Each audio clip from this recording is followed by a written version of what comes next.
96.9 FM. Fresh news, smart talk, all day. The views and opinions of the hosts and guests are their own and do not necessarily reflect the position of the management and staff of Guardian Network. You have to be strong in today's world.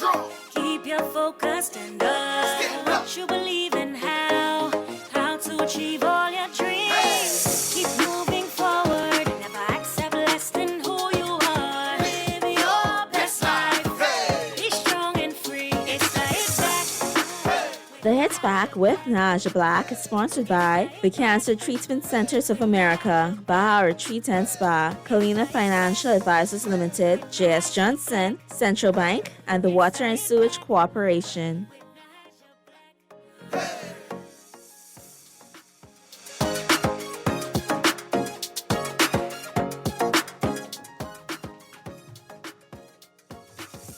Welcome to the Hit Back with Nahaja Black. I'm Lester R. Cox sitting in for the great Nahaja Black, and I want to welcome you to the show. Looking forward to having a great conversation with you today. Today we're going to be talking about if you had some advice to give to the new government, what would it be?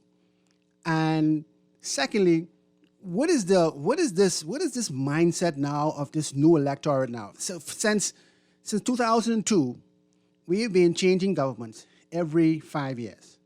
I'm trying to wrap my mind around what's going on in our minds. Every 5 years now, we acting like the late Elizabeth. No, I'm not going to keep you long. That's how the Bahamian electorate is now acting. So I want to engage you this morning on number one, helping me to tap into this mindset, what's going on with this mindset, and then if you had a bit of advice to give to this incoming government, what would that advice be? Because the way I see our problems in Nassau, in this country, is really our country. I think we've got like four really interconnected problems that I don't know if most governments can wrap their minds around it. So, for instance, I think the biggest problem we've got in this country is just the whole political mindset. A government would win a government. So in 2017, the administration won a huge majority. And in a couple of months, we were already bored with them because essentially they weren't giving us what we wanted. And I think a huge mistake that I see all over the last, I would say from 1992 to now, only one government, I think, got the first 100 days right, and that was I think was Hubert Ingram. Hubert Ingram in his first 100 days, he got a couple of things right. The first thing he did in 1992 was he put cabinet ministers' pay back to where it was, and then he did the radio station thing. He started off his government right. Everybody after that, you know what mistake they made? They started off with the budget. They started off borrowing. They started off doing some nonsense not related to the campaign. And I don't know why governments just miss the obvious. The very first thing you do, the very first act you make happen in Parliament, that's going to set the tone for your administration. One of the things that made Barack Obama such an incredible leader was the first thing he did when he became president of the United States. He made sure that men and women were paid equally. He passed an act to that effect. I think it was the Lilly Ledbetter Act. I want you to just think about that for a moment. Because we talk about the first 100 days, but what we forget is it's not so much the first 100 days, it's the very first act of a government that matters more than anything else they'll do. Because why? That sets the tone. Do you remember all the fanfare that came in after the 2017 election and why that administration struggled so much? They didn't do anything about the 2017 election campaign. It was like that campaign didn't exist. They just started doing whatever they were thinking about doing. Because the 2017 campaign was really about four things. It was about a new approach to governance. It was about dealing with core corruption. It was about fixed dates for election. And it was about this idea that something new was happening. And folks, we got none of that. I think the very first thing they did was something to do with the spy bill, and then after the spy bill, it was the economic enterprise bill. It was just a straight up disaster, for the most part. So I'd be curious to see what this new administration does. I'd be curious to see what is the very first thing that they do. The very first thing that will set the tone for what a new day means. And I'm really curious to see that happen. So here's what I'm saying, and here's what I'm thinking is the 4 greatest problems that we're going to face as a nation. And I'd want you to chime in with your 4. The numbers to call if you want in on this conversation is 323-6232, 325-4316, 325-4259. The text line, 422-4796. Once again, 4259, 325-4316. All right, so here are my 4 greatest problems that we're facing as a nation right now. Our political class have no clue as to what the electorate wants. No clue. They win an election and they just do the things that they think they need to do. They just forget about the people. And that's why the people get, after a couple of days, the people get upset with them, and then the people start to think, how quickly can we get rid of these guys? So the biggest problem is the political class. They are just not focused on what the electorate is doing. Like during this campaign, nobody really knew what people were going to do. Only liars knew. I knew that there was a wave coming, but what that wave was based on, nobody really knew. Because I saw some of the polls that said how close the election was. I saw some polls that were showing certain politicians were the most popular politicians in the country. And I'm saying, are you guys kidding with these polls? And I was just shocked. The second problem I see is really this civil service, man. Our civil service is totally out of control. All the civil service is about is people driving around in really expensive cars and being on cell phones. That's all the Bahamian civil service is all about, wasting money, wasting resources. That's all that is about. Can we get the civil service, the cost of that whole bureaucracy, can we get that under control? That's going to be a huge challenge. 20-something thousand plus people that we've got to pay every month. And when you think about the productivity that comes from that place, from that crew of workers, man, I'm telling you, we've got to really think about that. The third thing I would say that's a huge problem for us is our country doesn't have a vision. You sit down, you go any place, you go Iraqi, you sit down anywhere, vision of your country. What is your country all about? And people won't have a clue. They'll tell you stuff like it'll be about tourism and banking, but the country doesn't really have a vision. And the thing is, when you run in a small country like ours, a country with such a rich, important history like ours, like the Bahamas is the place where globalization began. The Bahamas is the place where the world saw the first world people. I mean, think about that. I mean,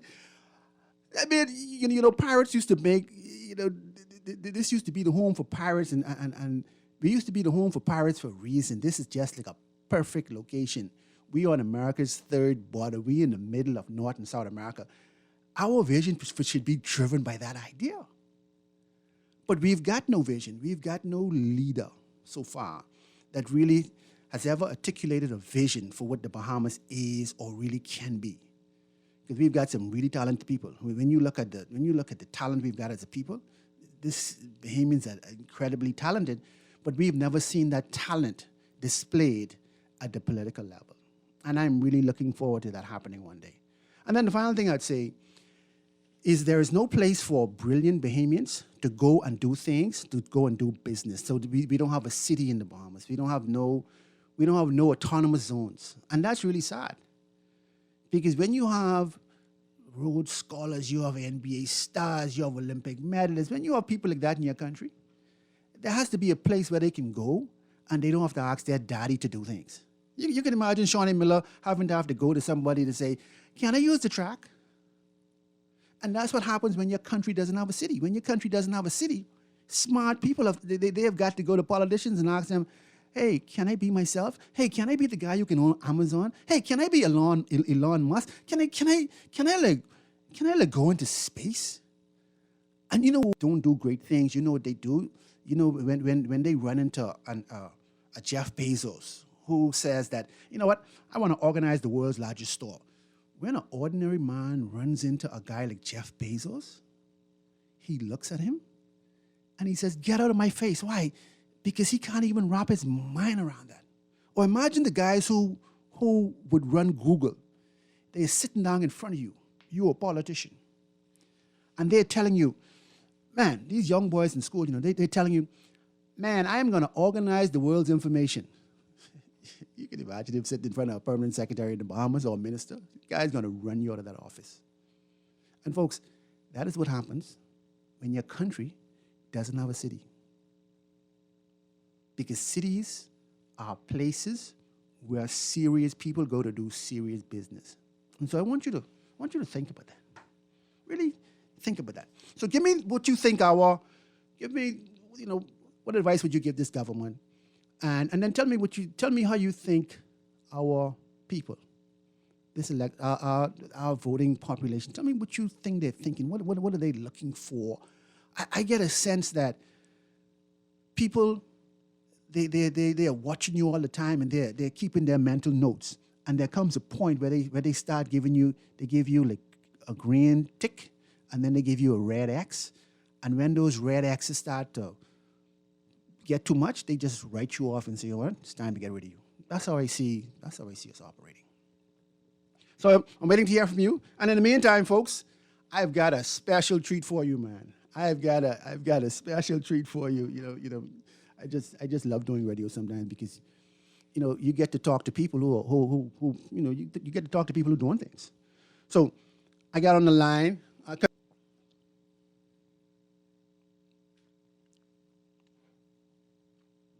Folks, I've got on the line, one time ago we used to call him the roughneck pastor. And it's amazing how one day you're the roughneck pastor, the next day you're the world's pastor. That's how life can be sometimes. One day you're brave, next day you're the prime minister. One day you're Dr. Minnis, next day you're the most honorable. God can promote whomever he wants to, and he can promote them anytime. So folks, I give you the world's pastor, Mr. Dave Burrows. Dave, welcome to the show. Good afternoon. My pleasure to be with you. Hey, Dave, man, thanks, man. I appreciate you being here. I was just thinking, I used to call you the roughneck pastor, and then all of a sudden, you became the world's pastor. It just goes to show, though, that God can promote people. God can do whatever he wants to do. One day we had Brave Davis. Next thing we have Prime Minister Davis. One day we had the leader of the opposition, Dr. Minnis. The next thing we have the most. Give me a feel for how people have to get themselves ready for these supernatural promotions.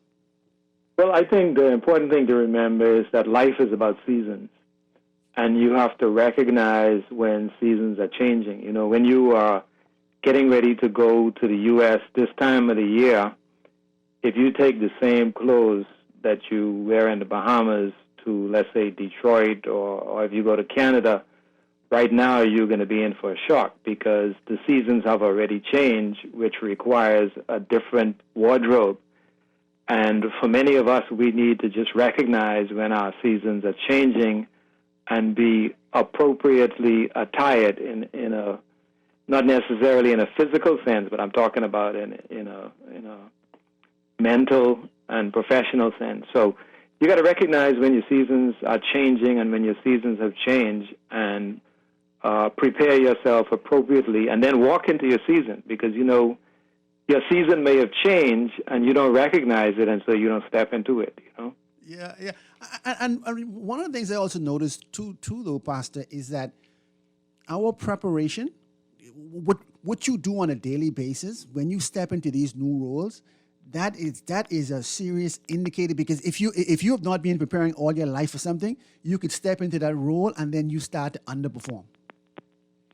Yeah, absolutely. And I remember several conversations that I had with Dr. Monroe, and I think I had 2 shows.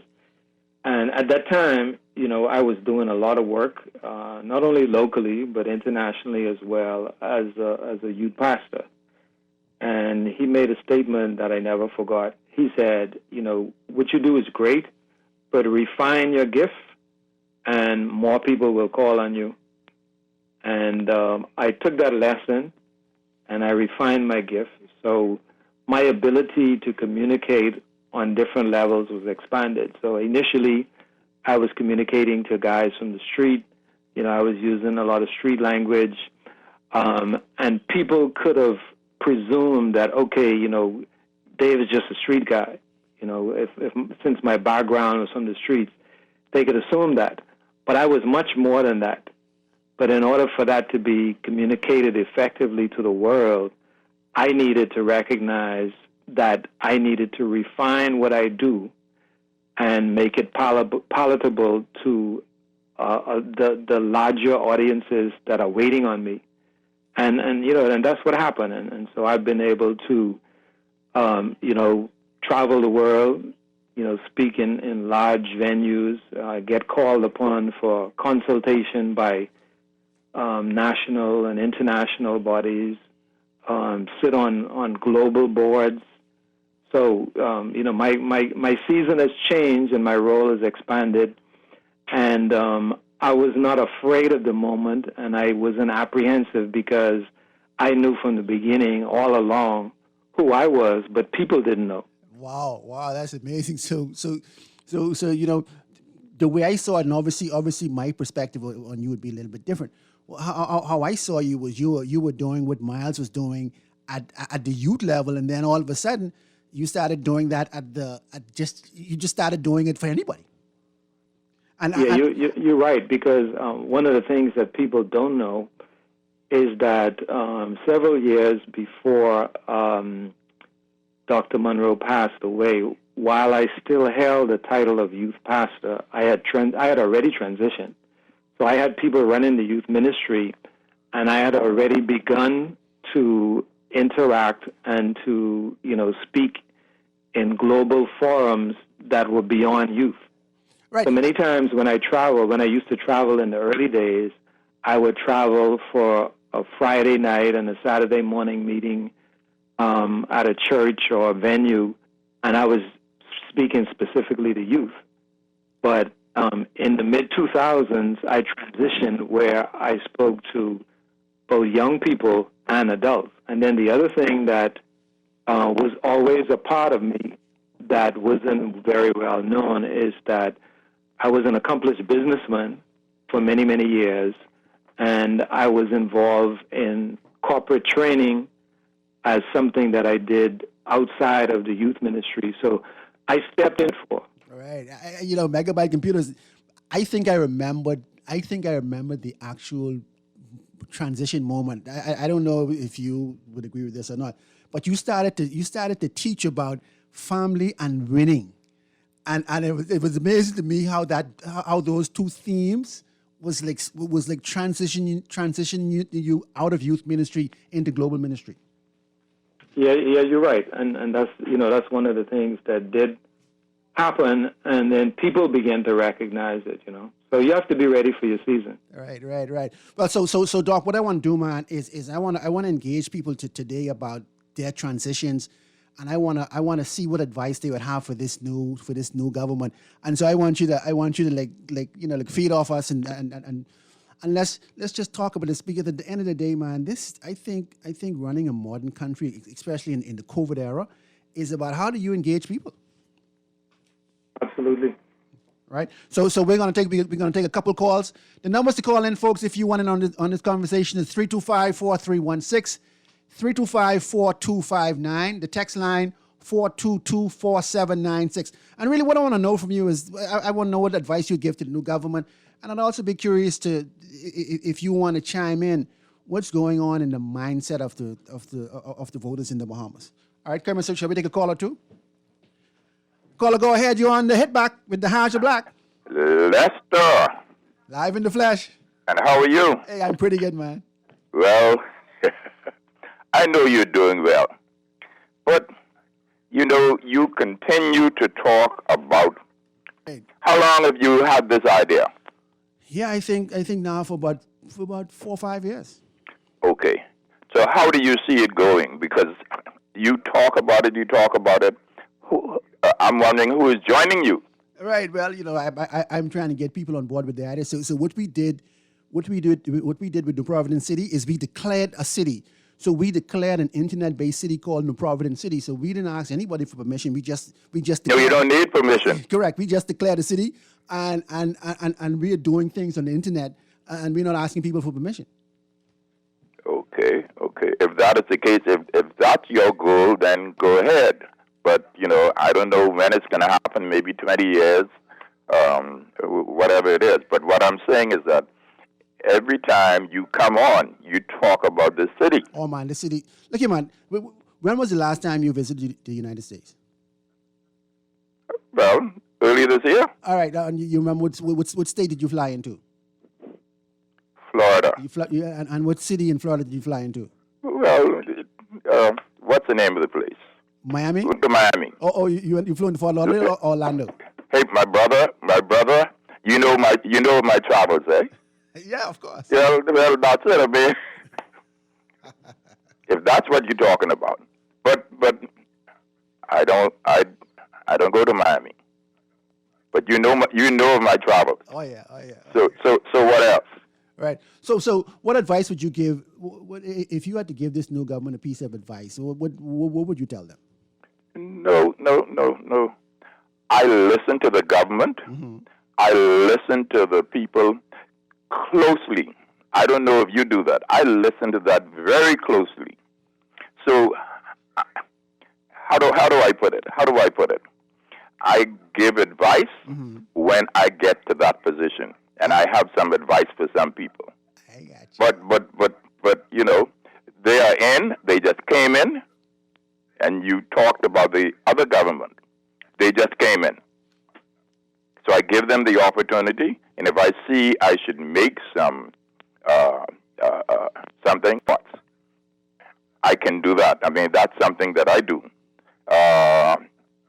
And what I'm saying is that you have to wait, let them get their start, and then go from there. Right. There's nobody who should say the government isn't doing anything. And if you say the government isn't doing anything, you must be in space. Yeah. And I'll leave that like that. Thank you very much. Totally agree. Let's take another call. Caller, go ahead. You're on the hit back. Good afternoon, Mr. Cox. Hey. I have some things I would like for the government to do. Yeah, go ahead. We're listening. I would want it to stop the bleeding in the economy and let somebody, or lease some land in Freeport and let someone who has the capability to build a hospital or a new hospital. And the next thing I would want is a commission of an ombudsman or a committee of an ombudsman. Thank you. Interesting. Let me ask you about that ombudsman thing. How you see that playing out? How would you see that operating? Well, it was promised from Mr. Pillman's time, and I think it's about time now that somebody do it. Thank you. Yeah, that would be interesting to see an office of the ombudsman. I'd love to see an office of the ombudsman. Very interesting. Doc, did you hear that? An office of the ombudsman. Yeah. That would be, I thought by now we would have had a commission where, we have the Public Service Commission. I would have thought by now we would have had a authority, a corruption commission that just deals with corruption at the political level and at the civil service level. I thought we should have evolved to that by now. Well, I think one of the first things that we need is we need to examine the existing governing system and make sure that it's working before we even look at something else. And I think the ombudsman idea is a good idea. But in many ways, one of the things that I discovered over the last year or two is that we have a democracy that is not functioning properly. And if it functioned better, we would have better governance. And I think that's one of the more achievable things in the short term. Right. Give me a feel for what you mean by a democracy that's not functioning properly. Because many would argue, and I have a tendency to agree with you. I think we need to update a lot of things. I think we needed to update our democracy, many years ago. But I mean, what's your take? What do you mean by that? Okay, for example, we have a two-party system, and in the two-party system, there are constitutional edicts about how the operation should happen. So, for example, the opposition party governs the Public Accounts Committee. Right. And so they are supposed to have access to the information to question the government when something is going wrong as far as the accounts are concerned. But what's happened is that in several areas, the political machinery has been able, and I'm not talking about any particular party because this happens on both sides, Right. has been able to skirt around some of these constitutionally mandated functions. So, for example, in a parliamentary majority, and you can manipulate the system where you can avoid accounting or avoid answering. And that happens in our system, and it's been happening in our system. I think one thing that's very important that a lot of Bahamians don't realize is activism is actually important. And we need activists to point out things like this in the system and bring it to the public's attention. Because what's happened in the Bahamas is that the electorate has become less tolerant and more demanding of good governance. But what happens sometimes is the electorate is ignorant of how the current government is supposed to function. And so they're not demanding that governments function the way that they are supposed to. And when I say governments, I don't mean one party, because we have a two-party system. The government and the opposition are both the government. One is the governing party and one is the opposition. But the two together form a government. So I think, we need to look at ensuring that the existing functions of our democracy are operating properly, because, we talk about changing it, and I believe we should change it. But what happens until it changes? What can we do until it changes? And one of the things that we can do is we can demand things are supposed to function happen. And when we see it not happening, that's where activists become important.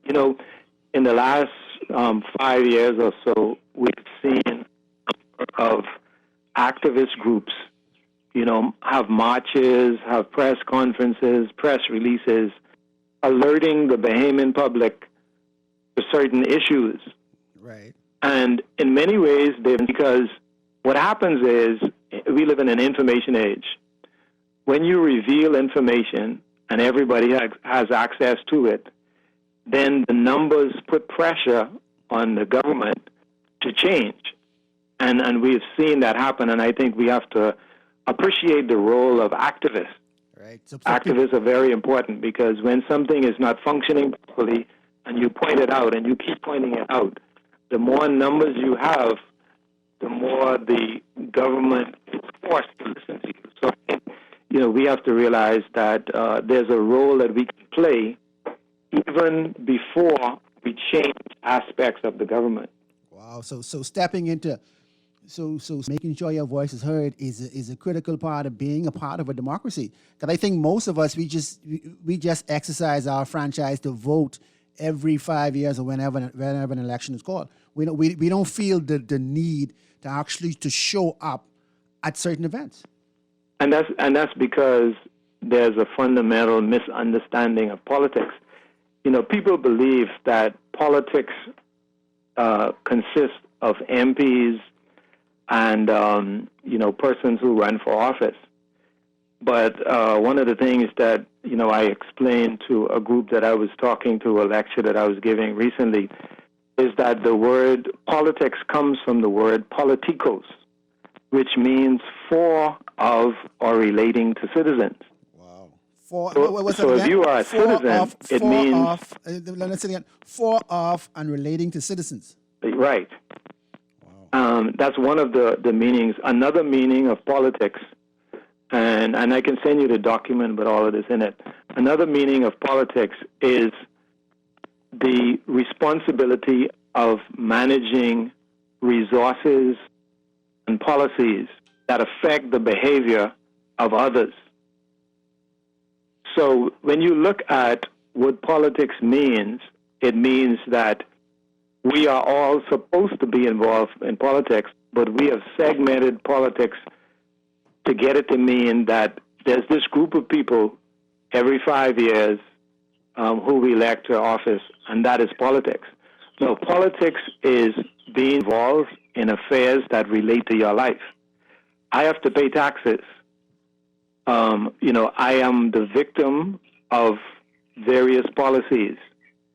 So it's incumbent upon me to get myself in a position to get involved in either the decision-making process or the implementation process, or agitating for those who are in the governing authority to make sure that they are accountable to the laws on the books and they are accountable to what they said. Wow, interesting. So when we were at the coffee place today, it's interesting that how you putting this now is it's slightly different, and I think it's more powerful because initially we were talking about politics as opposed to what you're talking about now. Because a lot of us, we don't necessarily want to get into frontline politics, but when you put politics the way you're putting it now, all of us need to find a way to influence and be involved. Yeah, definitely. When you think about it, if you have a community of faith, those are organizations that affect policy. It affects the behavior of people. And so if you are not running for office, for a national office, you can run for a local office, you can run for a board, you can get involved in many, many levels. And in some cases, you can have more influence on policy than someone who's running for national office. There are some very, very strategic community associations, even civic organizations that have influence. And so we have to look at it from the perspective that we have to find the avenue where we can make an impact. And whatever that is, and we shouldn't sit on the sidelines. One of the things that I have been doing over the years, and a lot of people, are not aware of what I do. But from the time that I took over my current role, I write letters to all of the prime ministers. I write letters to MPs. I write letters to people. And I share my opinion. I make recommendations and suggestions. And what I have found is that in many instances, sometimes I will write a letter or make a recommendation, and then I will hear a speech, from a member of the ruling party or even the opposition, and then I will hear what I wrote. Wow, so, Doc, one of the things I notice when I do, I don't do what you time I write a prime minister, I'd write a deputy prime minister, I'd write a minister of finance. So I would write the people in government or in places of power and give them ideas. What I notice a lot of times is the guy would grab one of the ideas, like an idea that I have for the Bahamas that I think is probably revolutionary is to have a US dollar ledger, right? And I wrote one of our leaders about it. And they tried to implement it, but they just messed up the idea because number one, they didn't really understand it fully. And I'm always disappointed sometimes when you give someone an idea and they try to run with that idea without the person who gave them the idea or without coming back to you and say, hey, can you explain this a bit more? Do you think we need an ideas discipline where we telling people, look, man, if somebody gives you an idea, do not try to run with people's idea. Make sure, number one, you acknowledge that the idea. And if you are gonna vary the idea, you should just like acknowledge it and let the person know, look, I like this idea. I want to vary it. What do you think about it? How should we deal with people like us who, from time to time, we are giving leaders ideas? Well, I think that's impossible to police, and you always run the risk when you share something that is of value. You run the risk of somebody trying to take credit for it. Right. I'm not so much worried about someone taking credit for an idea because ideas are free. But I'm just always concerned about people like bastardizing your idea, just messing it up. Like can you imagine if God gave you the mandate to take the people of Israel somewhere, you arrive at the Red Sea, and you don't have no rod. And I find that happens a lot of times when people just move ideas in the wrong way. Yeah, that's very difficult to police, you know. That when you have an idea, you place it strategically, and if somebody is bastardizing your idea, you know, reach them and talk to them about it. But write very them again. difficult, you know. Yeah, that's not about write them again. Folks, you listening to Hit Back with Nahaja Black. This is Lester Alcock sitting in for Nahaja. I've got the world's pastor on the line. He used to be the roughneck pastor. Now we just call him the world's pastor. He moves around talking to people about not just religion, but winning, family, living a better life. Back in a moment.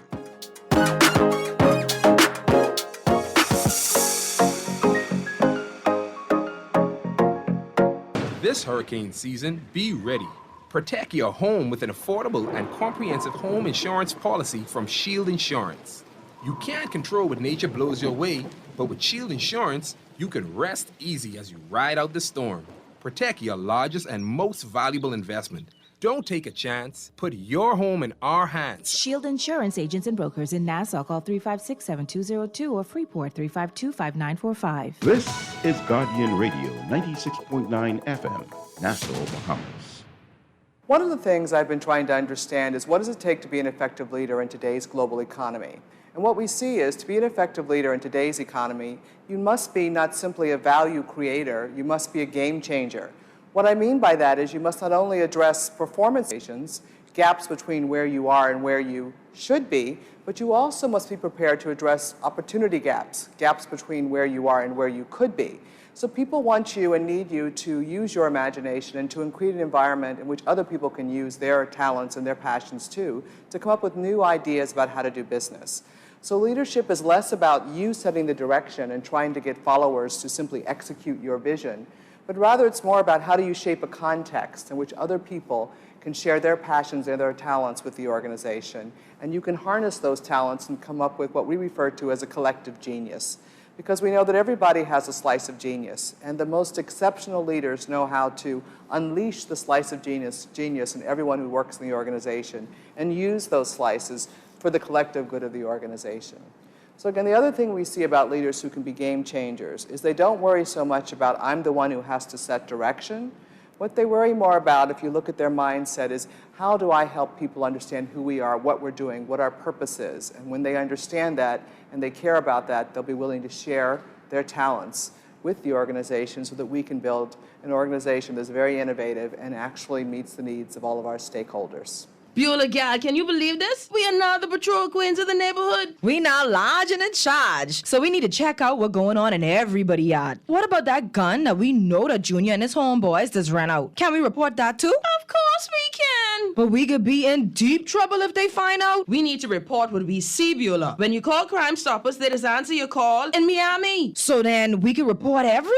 Guns, where they hiding the drugs, who shoot who part of which gang, or who disturbing the peace with the loud music and the motorcycles. Then our neighborhood will be the best in the Bahamas, and everybody gonna want to come live here. And then our house price will go up, gal. So what we waiting on? What's the number? If you see something, say something.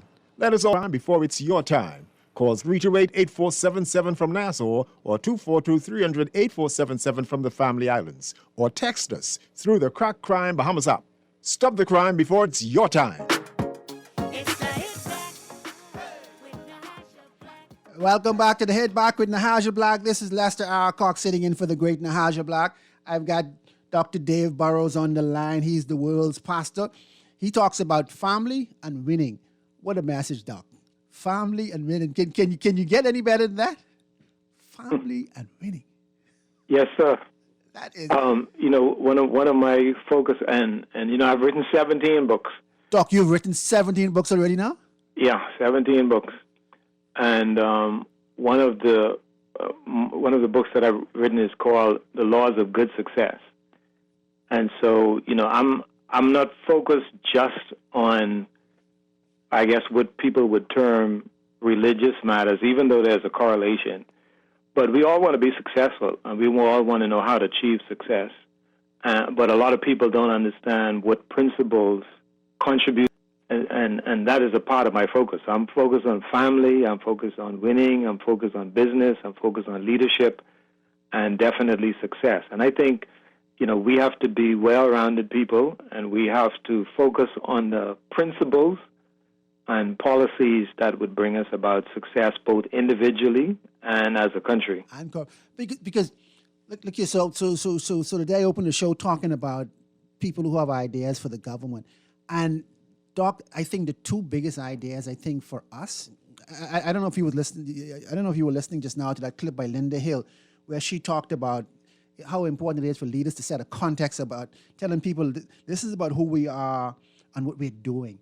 I think the two greatest things that we can do as a country is to tell people this is the vision, this is the Bahamas vision. And then after you would have set that vision for the country, you then create a city where people can go and do things without having to ask their daddy. You just go and make things happen. And this is a lot of times why people, I would assume why a guy would come and start a church. He wants to share his vision with whomever, who's ready for it. But there's no place in the Bahamas where we can just go and display our collective genius without having regard to people. Well, I think there's a very important point that you made, and that point is the point of having a vision. In order for it to be successful, one of the keys to success is vision. When we look at the Bible says, without a vision, people perish. Right. And my people perish for a lack of knowledge. So there's two critical elements that we need for success as individuals, and we need for success as a nation. So that would be vision and knowledge. Vision and knowledge. Information is critical. You can't really succeed without knowledge. You have to have knowledge of your subject area. And I think for a country like the Bahamas, we need a vision that's not just a party vision. Now, it's probably it's going to have to come from someone, right? And that's what makes great leaders. Great leaders are people who are able to explain and expound on a vision that the whole country, takes advantage of. Let me give you an example of a vision. When you look at Martin Luther King, he said, and when he made the statement, "I have a dream," then he explained what he was dreaming about. Right. And that mobilized you could see it, the right? entire black population in the United States, not only the United States, but globally. So vision is very important. And the question is, what is the vision for the Bahamas, and who has enunciated the vision for the Bahamas? And that's something that we have to come to. We have to ask ourselves, what is the vision for the future of the Bahamas? And when we get to that, then we have to get into the steps. There are 5 steps that I share in one of my sessions that I do. I share on the 5 keys to success in whatever you're doing in life. Right. The first key is recognize. Recognize. Because whatever you don't recognize, you won't change or you won't take advantage of. The second key before you go to the second key, no, Doc. Before you go to the second key, give me a feel of it. I don't know if you know this guy named Mike Murdoch. So Mike Murdoch did this book one time ago. He called it The Law of Recognition. Mm-hmm. Give me a feel for what you mean by recognize. Okay, let me give you an example. Let's say you have a talent, a gift, right, or you have an inheritance. But you are going about life not recognizing what's close to you and what's already legally yours. So one example of that is the story of the prodigal son. The prodigal son didn't recognize who his father was. Wow. He didn't recognize what was already legally his. Right. And so it was not his destiny. And he was unable to recover until he finally recognized. The Bible says that he came to his senses, and he said to himself, "I do not belong with swine." Wow. There are people in the world who are living with swine because they don't recognize who they really are. Once he made that recognition, then he said, I'm going to go back to my father, because he recognized what was in his father's house. Right. He recognized what he had. And he said, boy, I recognize what I had.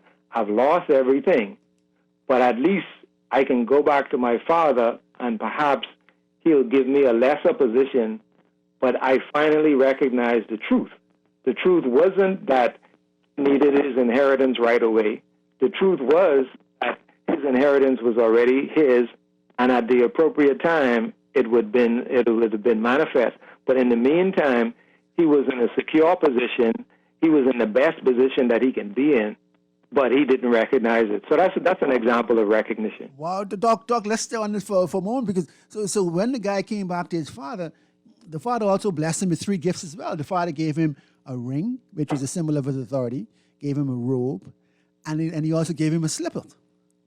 Yeah, what the father was saying to him is, boy, I was trying to tell you this all along. Wow.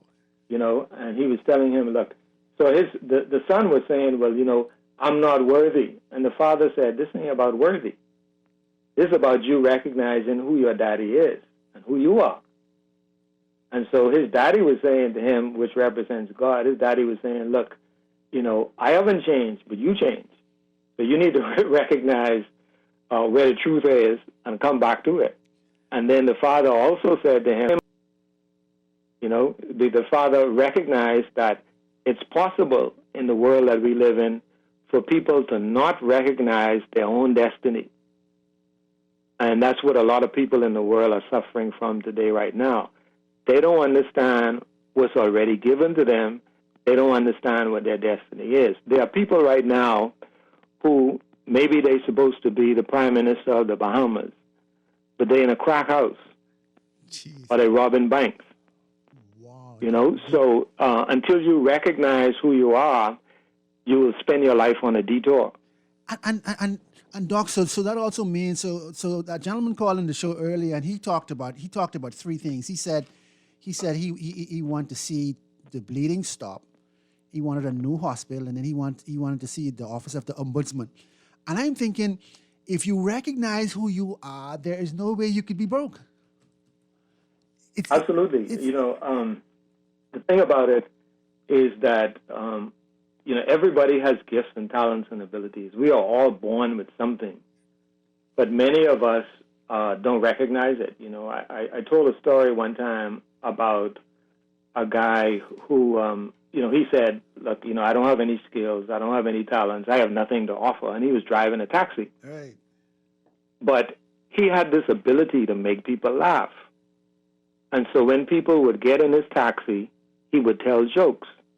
And this is a true story. And one day, he was dropping a passenger from Atlantis to the airport. And when the passenger came in the car, he was angry and miserable. And then he started, telling jokes to the guy. About halfway to the airport, the guy was falling down in the backseat laughing. Wow. And so when they got to the airport, the guy, how much do I owe you? And he said, oh, you owe me $25. The guy reached in his wallet and picked out 10 $100 bills and gave him $1,000. Now, what did he give him $1,000 for? He didn't give him $1,000 for a ride. He gave him $1,000 because there was a gift in this man that this man didn't recognize the value of.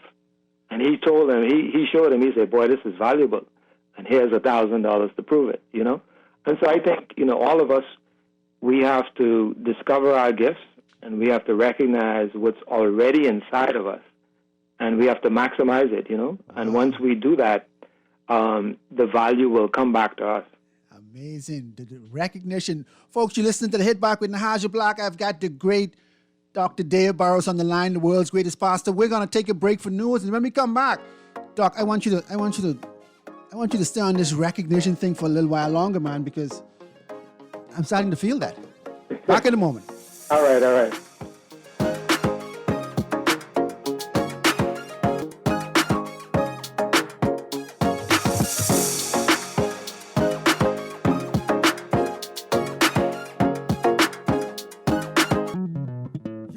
J.S. Johnson Insurance agents are the best. Reliable service we've been on the scene, protecting since 1919. J.S. Johnson Insurance has the test. You're always covered me. J.S. Johnson Insurance, peace of mind. When I had got prostate cancer, my family didn't know if I was going to live. At Cancer Treatment Centers of America, within days, I got an appointment. They presented me with treatment options, and we set up a robotic prostatectomy. When my scans came back, there are no signs of cancer. They don't see you as a number, they see you as a part of the family. I'm going on with my life. It's a real gift. Call us at Cancer Treatment Centers of America. Attention all students in grade 4 through 12. Do you think you know about money? Well, the chance to prove it and win cash in the 2021 Get Money Smart Bahamas Video Essay Competition. Can you tell us why you think the Bahamian economy is an ideal model for digital financial services? If you can, just produce a short video submission before October 22nd and show us you are money smart. Cash prizes will be given in various age categories, but you must get your parents' permission to enter. For more information, visit www.getmoneysmartbahamas.com or see our post on social media. Sugar, sugar, let's get sugary. Softer, smoother, and amazing skin. Oh, sugar, sugar, we're the sugar ladies. Giving you skin soft as a baby's. Goodbye, hair, we'll take good care of you. Come visit us at Bahar Treat Spa on East Bay Street. Contact us at 323-6711 or visit us online at www.baharetreat.com. You invest in your children, your home, and your community. But are you investing in your financial future? At CFAO, we specialize in investment management, retirement planning, mutual funds, and private wealth management. Our team of experts think you plan for tomorrow. Because tomorrow begins today. Call us at 502-7010 to see what our financial advisors can do for you. CFAO, growing wealth for future generations. This is Guardian Radio, your station for up-to-the-minute news, intelligent, interactive, and engaging conversation. 96.9 FM. It's the Hit Back with Nahaja Black. It's the Hit Back with Nahaja Black. It's the Hit Back with Nahaja Black. Welcome back to the Hit Back with Nahaja Black. This is Lester Arcock sitting in for the great Nahaja Black. Nahaja, enjoy yourself, man. Hey, I am talking to the world's pastor man, Dr. Dave Burrows. Doc, now, you know Mike Murdoch, obviously. Yes, I do. Let me read you something about what he said about the law of recognition. Two things. This is what he said. He says, the law of the seed reveals whatever you have in your hands will create anything you want in your future. The law of recognition teaches everything you need in your life is already in your life, merely aware of it. Wow. Yeah, that's correct. You know, when we look at the Bahamas, you know, sometimes I just peruse what people are saying on the internet and talk shows, and I hear things like this. People are saying, we are finished, we are not going anywhere, you know, the Bahamas is going to, basically a doomsday scenario. And whereas we have enormous challenges, the truth is we are not going anywhere and we're not finished. And there are solutions that are right within us. So everything for Earth is already in Earth. Every solution to every problem in the Earth is already here. We don't recognize it yet. Let me give you an example. We could have flown a plane in the year 2000 BC. Right. Why didn't we fly a plane? Because nobody knew. Nobody had the knowledge. Nobody was able to recognize that this was possible. So we have to remember that there are tremendous unders within the Bahamian population. The solutions to our problems are right here. And we have to make a commitment to finding those solutions and not get caught up in saying how dire the situation is. Because, you know, when you think about it, as difficult and as challenging as the pandemic has been, we didn't have people die outside of the disease. We really didn't have a lot of people die because they didn't have food to eat, because they had a challenge existing.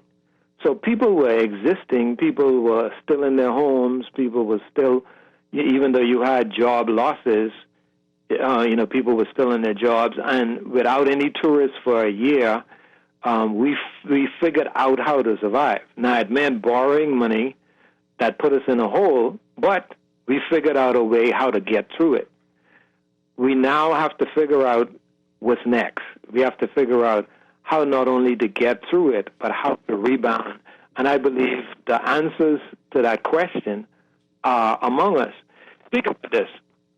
Population of 350,000 people. There are countries in the Olympics with 200 million people, and they didn't win one gold medal, and we won two. Can you imagine? And we vex if people don't come back with medals. Yeah.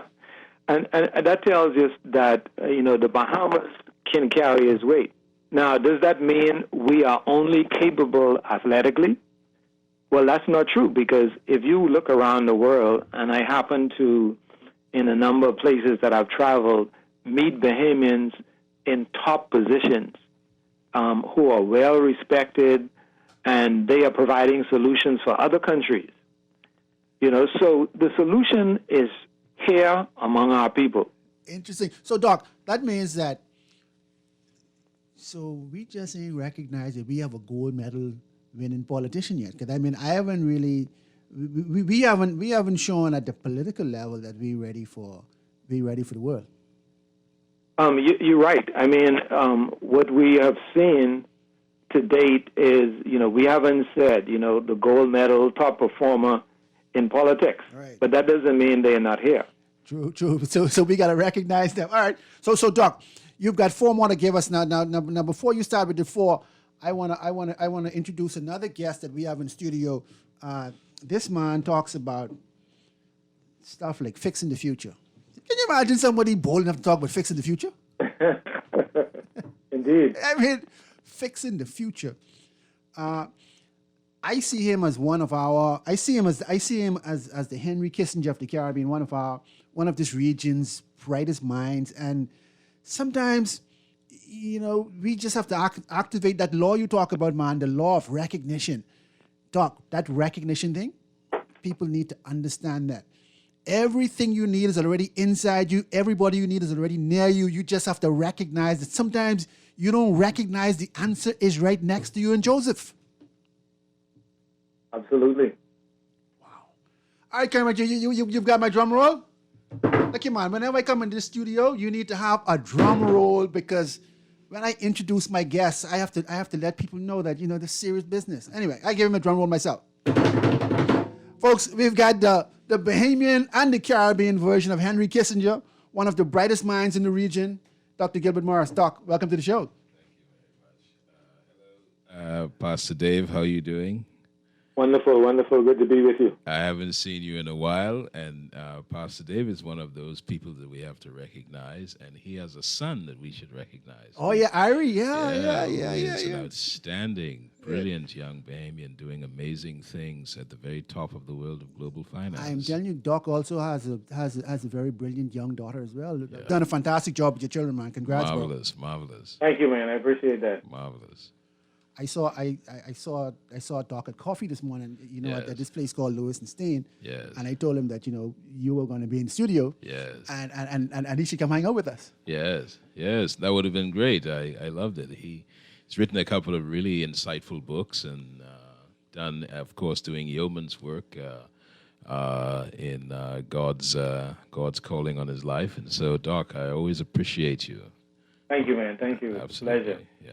It's amazing sometimes, though, Dr. Morris, that when you get promoted to a position, what that position wants to know is, what have you been preparing for all your life? Right. And a lot of times I see people get in important roles, and their lack of preparation is just, it exposes them.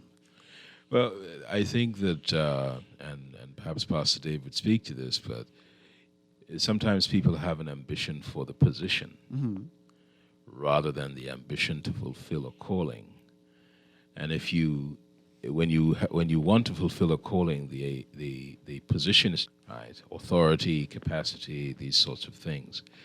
But when you have one ambition, which is just to be there, Right. and that's a problem. And one of the things I was asked by Fred Mitchell in 2003 to give a lecture on foreign policy, and one of the problems I was saying is that many of our foreign policy people, they're really foreign relations people, because foreign policy means you have a strategy, you have a roadmap. You have a vision, right? Yeah, you have a vision. But foreign relations means you just go somewhere when other people call you. You stand in line, you get your per diem, you go hit Walmart, and then you come home, take a couple of pictures and that sort of thing. And I remember this when President Obama went to Jamaica. Not a single Caribbean leader had a proposal or a concept or something to hand. The only person who handed him a proposal was Hugo Chavez. Jesus. Right. I mean, and sometimes it just doesn't occur to you. And Doc, I've seen you do this. I've seen you do this over and over, because I mean, you're one of my boys, and I mean, you share stuff with me that you do. You could send a memo to a leader. You could send a memo to Barack Obama. Whether he reads it or not, that's on him. But the point is, you would have documented, and Dr. Burroughs talked about it just now. Dr. Burroughs, a lot of people don't know what he does, but he would write these people and send them ideas. Well, he and I are at one with that. And even when I was in university, when I read books and I had issues, I would hunt down the writer. And in those days, there was no email, right? And get a phone number, and he'd be somewhere in Ohio or in Coventry or something. Nobody remembers him. And when you call and say, I read your book, you got to run him off the phone. He's there with you. But invariably, they tell you, you need to meet this person, that person, the next person. I have a retired president or prime minister who loved this book, and he thinks this, and I have a contact for him. Why don't I introduce you, and so on. And you end up building a genuine network, not simply going to cocktail parties to network, but actually meeting and connecting with people over ideas that when they are clustered together become concepts, and when they are fully distilled become principles, and then when they are set for implementation with a roadmap become policy. And that's what we have to be doing. Yeah, people, and I think sometimes we just forget that the most successful people are really the most generous. You would run into people who worth 100 million, 200 million, 300 million, a billion, and you would send them an email asking them a question. Yeah. And before you know it, they're responding to you. They're inviting you somewhere. Yeah, I think it's safe to say that every decade of my life, I've probably written to at least 100 of the world's national leaders. And I'd say that I get a 30% response. So recently, I've gotten a higher response when, after Mr. Biden won, and I decided to write a comprehensive letter. You saw it. On COVID management, and to say that testing is more important, after having read almost and spoken to the best minds on the subject, including Carl Friston, the world's most outstanding statistician and neuroscientist at the University of London, where I serve on the convocation. And I wrote 100 leaders, and I got about 65% response across the world. That's incredible. Yeah. And people who want to engage. And so this coming Sunday, I've got 3 cabinets that I'm talking to about this. And it's, I'm sure Pastor Davis had similar experiences where you lay things out and talk to people. But listen, the ideas begin everything. Or some people say values, because you to have the ideas come into your head, but they register with you when they connect with your values.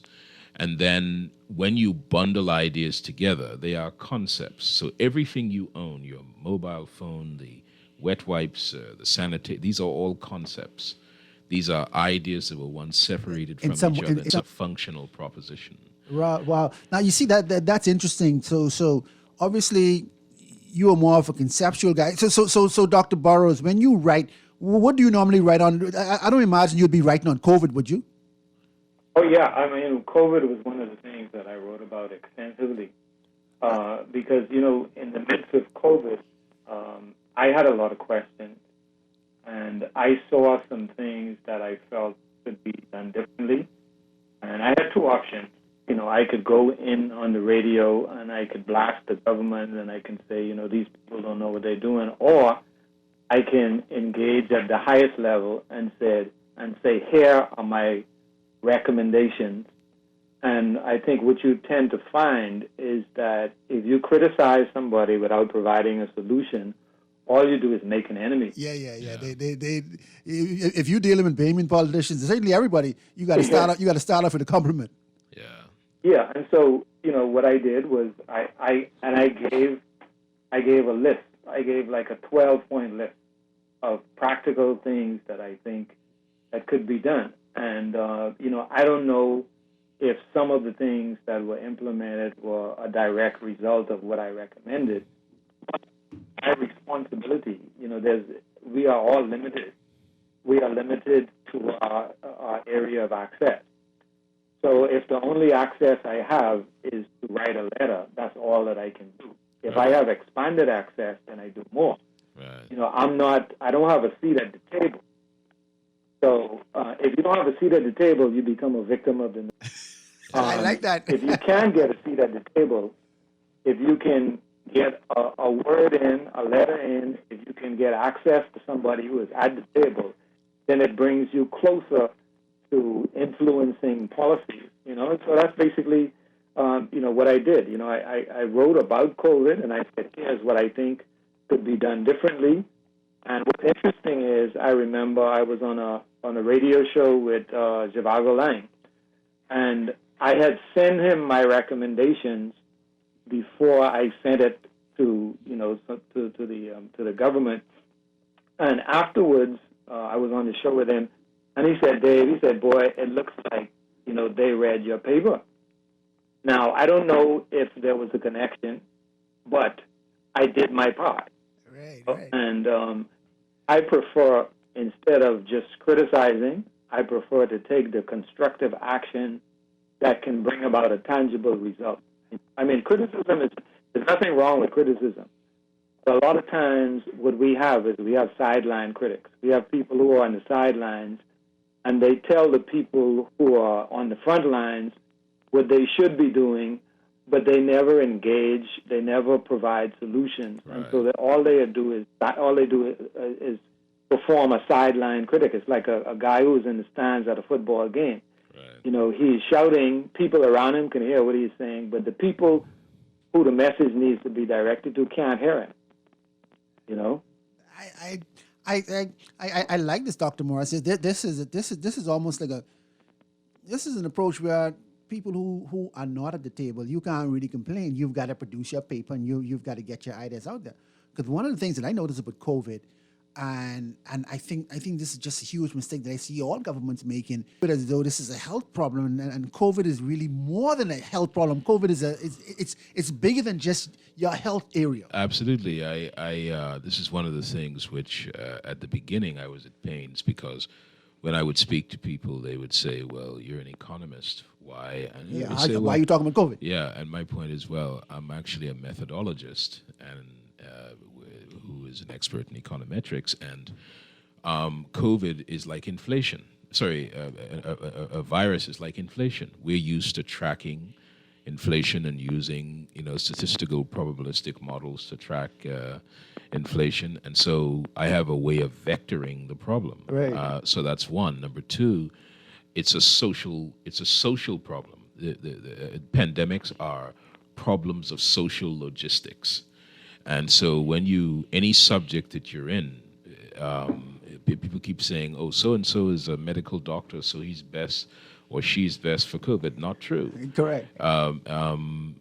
They have their role to play in it, but the real solutions would come from people like geographers or obviously epidemiologists. But what do they study? Econometrics, population geography.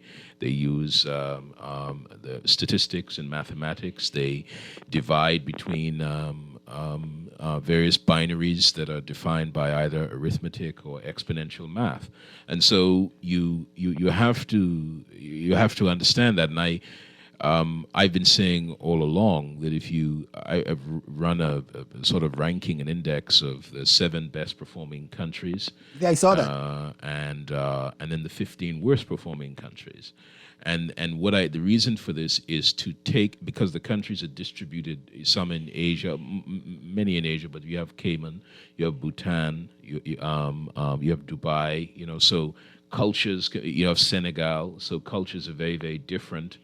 And one was able to analyze Rwanda. One was able to analyze what they did well. Right, and you won't think these won't be countries that's top performers economically, and we would make excuses in places like the Bahamas that be so small, and these are just excuses because every country in the world have the exact same moment. The greatest divergence, if you have a great divergence in performance, then the difference is leadership. Correct. Not resources. Right. So we can't go. So people have to know you could never rise higher than your leadership. Right. No, and that's important. And I agree with Pastor Dave's point about being proactive. As you know, I just came from Washington, D.C., from a set of meetings. But these meetings were way above national governments. These were national security experts from 31 countries. Thinking about the exponential risk and existential risk to the world from nuclear proliferation, disease, rogue genetic engineering, rogue artificial intelligence, all these sorts of things. And, there was, I won't call this general's name, but he was there. Most people know him from Afghanistan. American general, and his point was to people talking, and people were saying, juxtaposing China and the United States. And his point was, China is not the problem. I mean, we know what they're going to do. They're very, very, disciplined about, they're not going to engage in a Cold War. They are spending money on economic dominance and that sort of thing. They stay out of people's business. Absolutely. So the biggest military threat to us is a private military threat. And so people were like, it is that Google has amassed the largest military capability using buying up robotics companies and artificial intelligence than any entity in human history.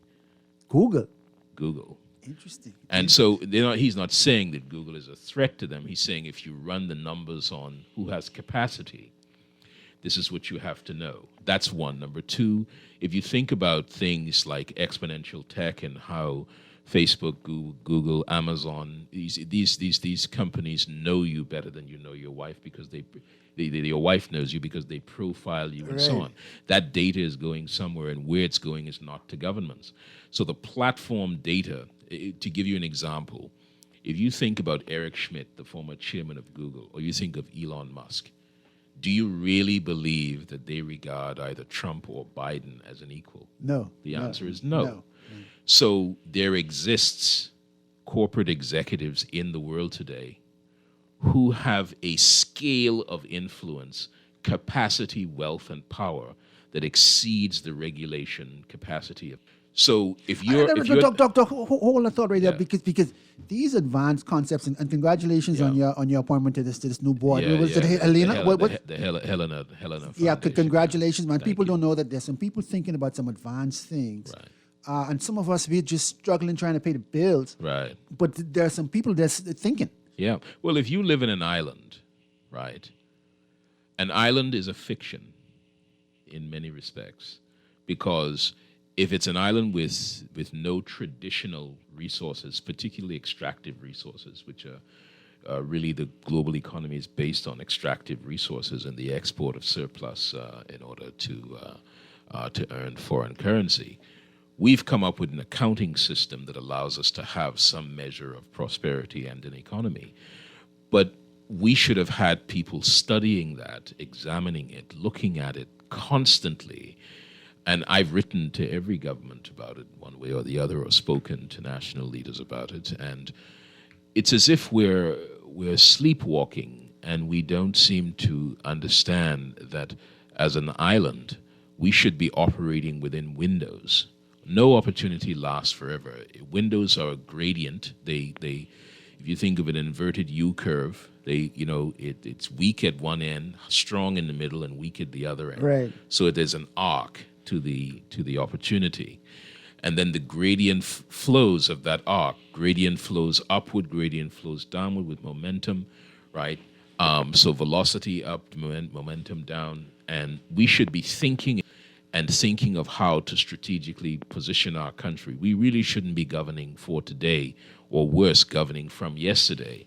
We should be governing into the future, because small islands cannot dictate their future.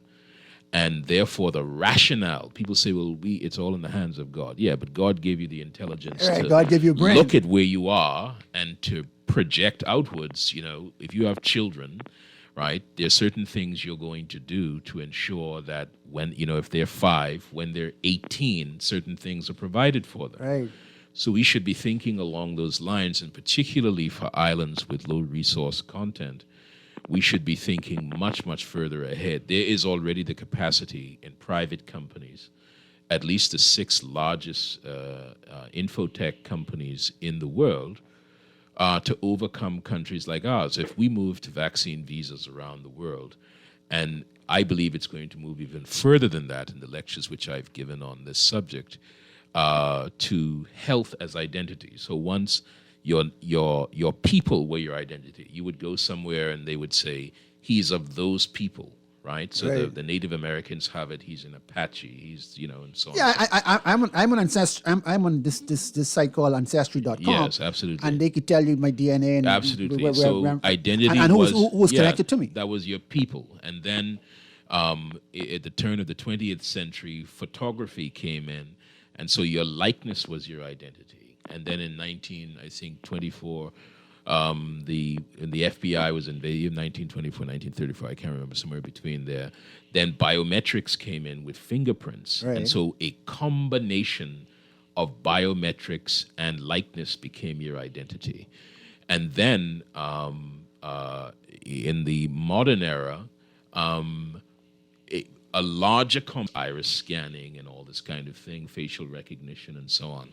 Now, all that's going to be junked, in my view, and people are going to have your actual health records, right? And it's likely that it won't be governments. And if you think about Amazon right now, Amazon could hire every unemployed Bahamian right now, And pay them well. pay them through PayPal.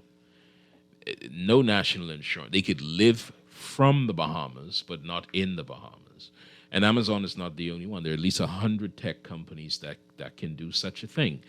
And so the old model, governments got their legitimacy from the plebiscite of the people, right? The vote of the people. Right. And government maintained their position by having a monopoly on violence. So the monopoly on violence is not necessarily hot violence. It's also things like penalties, court systems, these kinds of things. Codification of law. Absolutely. But the problem today is the new technologies make it impossible for governments to enforce, right? Makes it impossible. So if you look at Facebook right now, testifying before the U.S.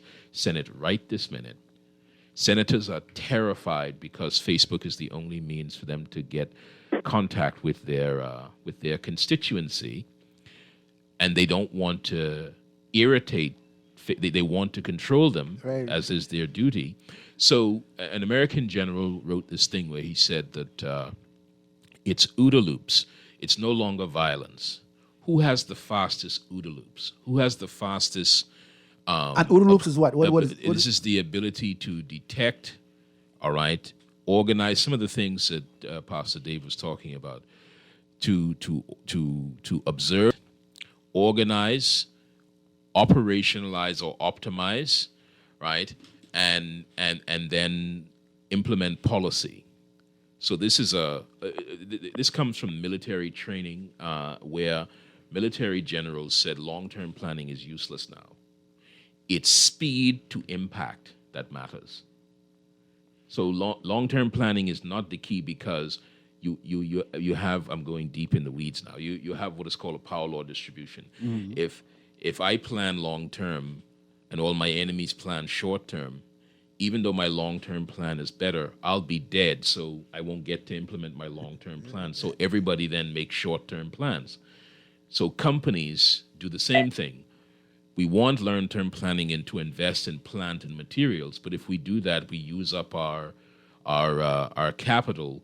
Our competition invests for the short term and simply acquire companies to do what we're investing for them to do, and so their OODA loop is shorter. The loop of their impact is much shorter and tighter, and then they get to dominate the market. Right. So, Doc, in environments like ours where everything is centralized, you can't get the OODA loops. Correct. So obviously we've got to try now to understand the importance of autonomous thinking in different areas. Absolutely. So you can have multiple loops working, so you get much more greater productivity, because as Doc says, you get greater recognition. The more decentralized you are, the more you can recognize unused different or areas. unrequited Excellent value. Absolutely. So that's one of the things that thought leaders like us have to start teaching people.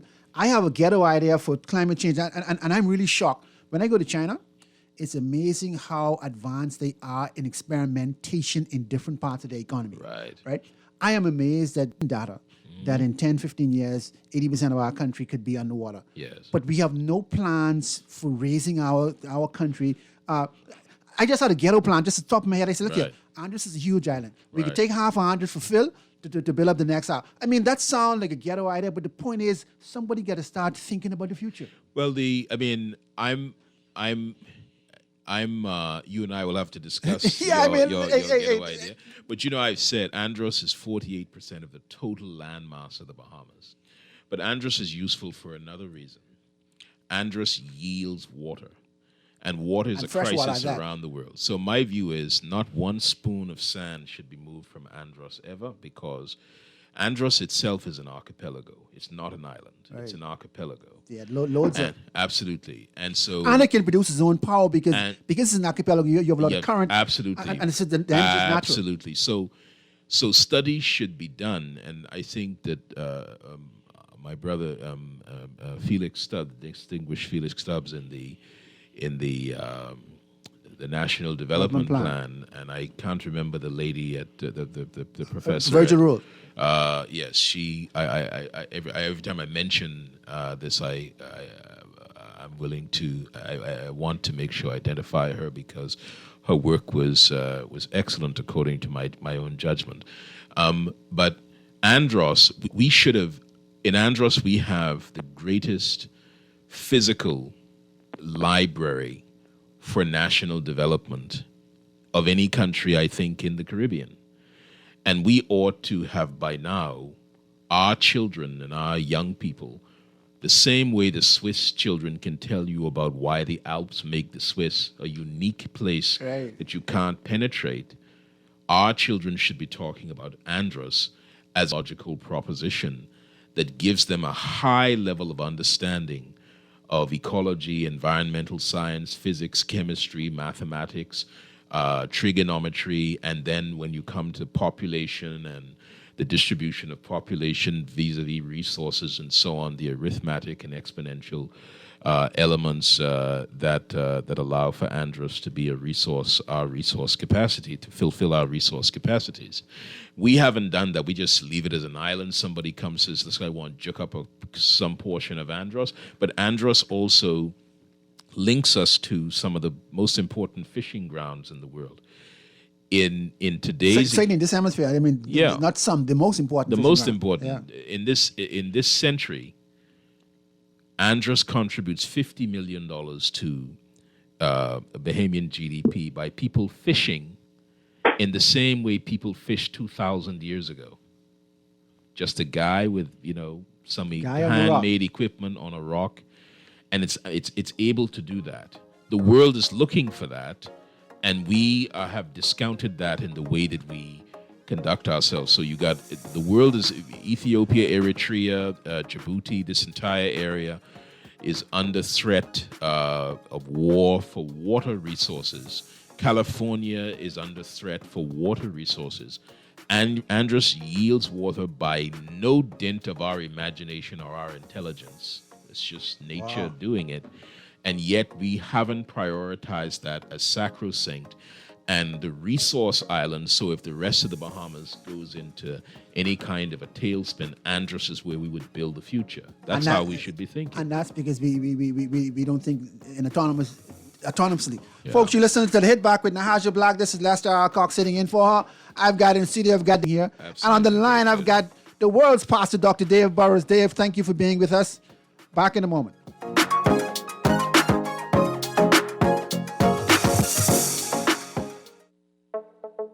Tired of banks forcing you to use technology to bank the way they want you to?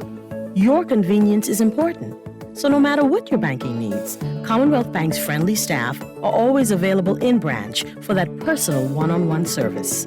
But when you choose technology, our online and mobile banking app offers you state-of-the-art functionality. The choice is yours. Commonwealth Bank. Bank the way you want. October is Breast Cancer Awareness Month.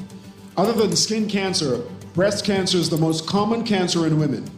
Breast cancer is also the second leading cause of cancer death in women after lung cancer. Can you help? Yes, you can. You can encourage women to take steps to help lower their risk of developing breast cancer and help find it early, when it might be easier to treat. You can also help connect women facing breast cancer to patient programs and services they might need throughout their treatment.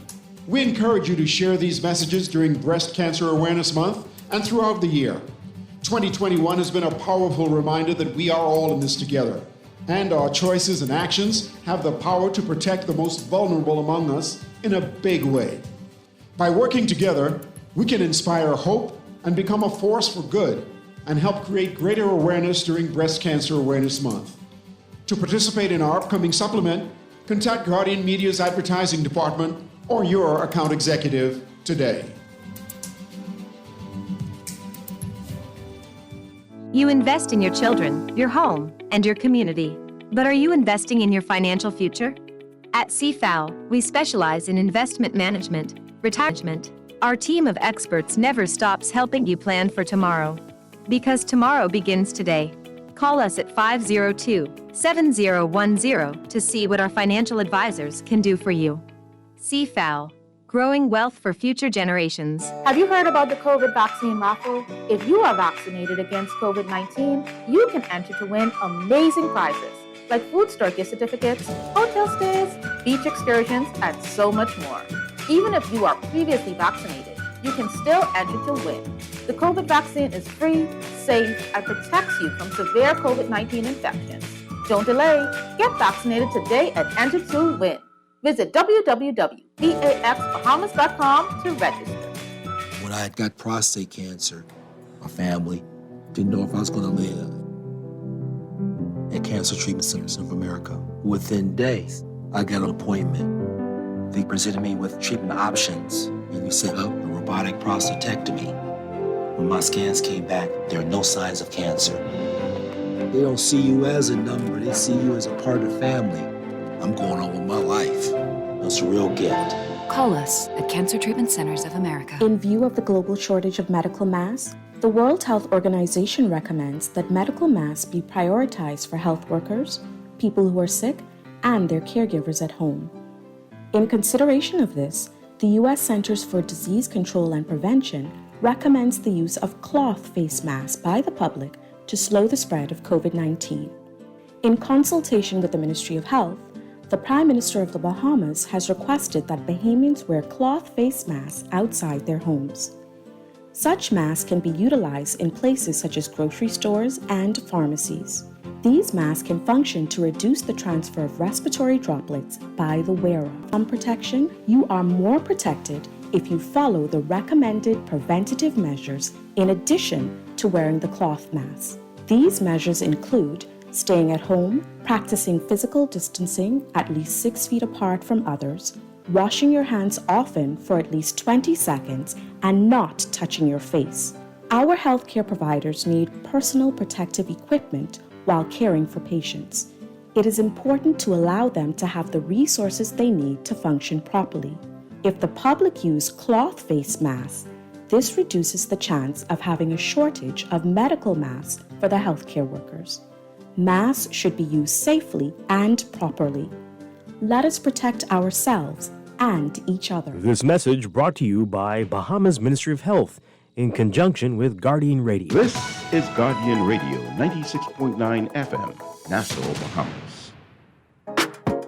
It's the hit back with Nahaja Black. It's the hit back with Nahaja Black. It's the hit back with Nahaja Black. It's the hit back. Folks, welcome back to the Hit Back. This is Lester Alcock sitting in for the great Nahaja Black. I'm having a conversation with Dr. Gilbert Morris and the world's pastor, Dr. Dave Burrows. Now, gents, I have to read this text, man. I have to read this text. Here's what this person is saying. Ideas are not free, Lester. Ideas are not free in progressive societies. People make millions of their ideas through patents and copyrights. You are absolutely correct. When you share ideas with some people in this country, especially those with prominent profiles, they want to say they were instrumental in making it happen. Let me read the follow-up from the same person. We have brainwashed an entire society into it has no value. Then we say anybody could have come up with an idea, and it's true. The most valuable patents are the ones where everyone says, "Why didn't I think of that?" Value of ideas. Yeah. No, there's no question. I mean, it's a problem in small societies generally, but small societies where everything is status making. So in powerful countries like Finland or Estonia or Singapore, sense making and state making are the most important things. Sense making and state making. Explain that. Well, sense making is determining the most rational means for organizing the society through which the maximum number of people benefit at the highest level that they can. So this is sense making that leads to state making or state formation. Our countries tend to run on status making, but status making does not have a second move, right? Because it's terminal. It's self. Right. So once you don't take a picture with the fella, that's it. Yeah, it's self-defeating. And if you go to big events and or you show up there and you're just there because the U.S. called it. You remember when Mr. Obama was in Jamaica? Some of the leaders were knocking each other out of the way to stand next to him to take a photograph. Yeah. Because status making is the most important thing. Being able to show someone standing next to Obama on your phone.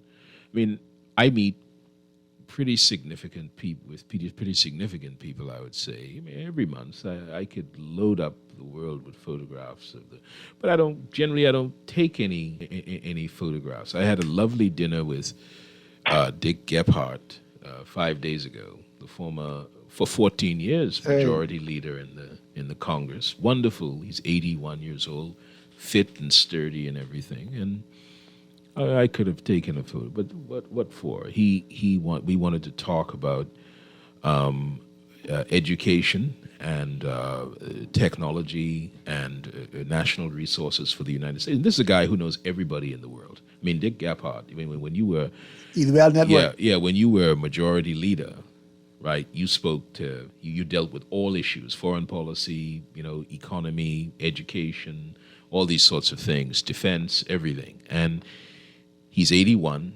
and like Obama, like Mr. Obama, like Mr. Clinton, he just knows everyone. And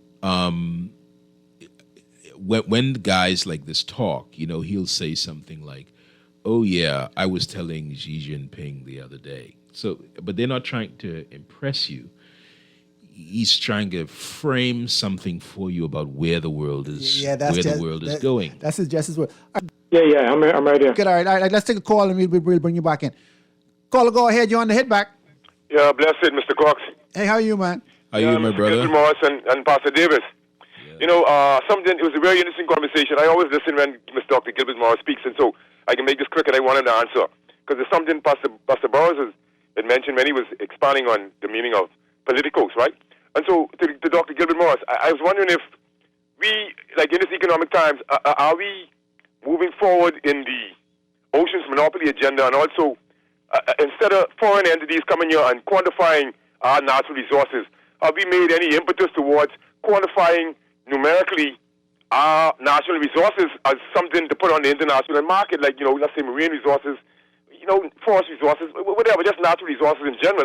Have we made any step towards those agendas and ideas as far as providing data on the international arena? And now let's listen. Interesting. Hey, thanks for that question, man. That's a good question. That's a great question. Well, Lester, you're one of the people on your show earlier. You used to say the Bahamas is not a small country. No, certainly not. Say that all the time. And if you think about, again, I mentioned Andros freshwater resources, but there's a project by a company called Blue Energy in Japan and in South Korea. And what they do is they mine water from 2,000 feet down, where the microbes have been pushed out and, say, less salt and so on. And they pump that up and they do light RO for that, mineralization, and then they're now exporting that. Well, if they could do that in Japan and South Korea, we are in a much better position because we have cleaner water. And we got the tongue. So at 2,000 feet, the salinity of the water is different? That's my understanding. In fact, it has been explained to me that in some cases you have freshwater freshwater bans running in these. I'm not that up on the science of it and so on, but these are things which your university should be leading the world in examining and studying and so on. They should abandon most of the traditional notions of subject disciplines and design disciplines which are directed towards better knowledge of the Bahamas, executable knowledge of the Bahamas. Yeah. Even schools, though. I mean, I know Pastor Dave's church. They had a number of conferences on different things. I mean, you spoke on WTO. Correct. I remember you were at Dave's church. Right. And you talked about WTO. But churches can also be a part of this autonomous knowledge as well. Well, BFM has been one of the leading churches in terms of, and I'd let Pastor Dave speak to that, but in the dissemination of, let's call it, I'm going to say non-religious knowledge, but I don't really mean that in an absolute sense. I mean that in a deflationary sense, in the sense that everything that they teach has a moral impetus and a spiritual impetus to it. But, teaching people about relationships and about child rearing and about, their responsibility as citizens and that sort of thing, I think that's important. I'll let Pastor Dave address that. Go ahead, Doc. Okay. Let me just mention a couple things that I think were mentioned earlier. There's no such thing as a poor country. Everything for Earth is in Earth. Every country has all the resources it needs to be successful. There's no lack of resources in the world. What we have, in some cases, is poorly managed countries or poorly administrated countries, or countries where people are seeking to be elected to positions rather than changing a country. So people are seeking to win an election so that they can get a position, not beginning with the concept that I want to change a country, and in order for me to change a country, I have to be in a position to implement this change that I see. I think when you see someone who comes to office and they have a clear vision for that country, that's somebody who's not necessarily seeking to be elected. They are seeking to change the country. And I think that's what we have to remember, that our politicians need to focus on. It can't be about winning an election. Winning an election is important because it puts you in the position to govern. However, before you win an election, you should have a vision for changing a country. So I think the other thing that's important too is that the most powerful thing that any country has, and all countries have it, but oftentimes it's not discovered. The most powerful thing I did, when you look at it, what is Atlantis? Atlantis was an idea that came from a man in South Africa. Right. That idea could have just as easily come from a Bahamian. But sometimes the problem is our level of exposure, our level of understanding what the possibilities are. So we have to be in a position to first of all make our primary goal to think. Before you work, your thinking produces all of the elements that you need to work on. Yeah. Regarding the question about the religious aspect of it, people are very, very confused, I believe, and misunderstand what Jesus was all about. Jesus never said he wanted us to have a church and everybody congregate in the church and they allow everyone else to govern and we sit on the sidelines and just talk about heaven. What Jesus said is, he said, go into all the world. And every world means every avenue of influence. Make disciples. So he expects us to go. And then the other thing is, he said, be in the world but not of it. So that means you live in the world, but you don't think like the world. Now, when he says world, he is not talking about the geos. He's not talking about the physical planet. Yeah. The world that he's talking about is a philosophy, a way of doing things. That's and what right. Jesus primarily introduced into the world was new thinking. Yeah. He said, you have said this. And then he said, you have said, hate your enemies. But I say to you, love your enemies. What was he doing? He was introducing a new way of thinking that was superior to what existed in the current world. Wow. And you also heard him made a statement like this. He said, it is said that you should have people serve you, but I'm the greatest of all, and I'm serving people. Wow. So he was changing people's thinking. And I think for the church, what the church has to realize is that it's not a religious institution that's supposed to be tucked away somewhere. Right. Doc, all right, Doc, we totally out of time. Doc, oh, yeah, time. Sorry give me that. Give me the other 4 parts of what you were saying very quickly. The okay. first one is so recognition. The first one is recognize. The second one is organize. The third one is strategize. The fourth one is prioritize. And the fifth one is maximize. Good, Doc, man. I always appreciate you. Thanks a million. Excellent. Doc, excellent. You want a quick wrap up? Yeah, just there's a guy called Linar Vik in Estonia who was attached to the president, and he had one job, to come up with a new idea every day that could advance Estonia. Wow. Folks, you listen to Hit Back with Nahaja Black. This is Lester Alcock sitting in for her. You guys have a great weekend. God bless.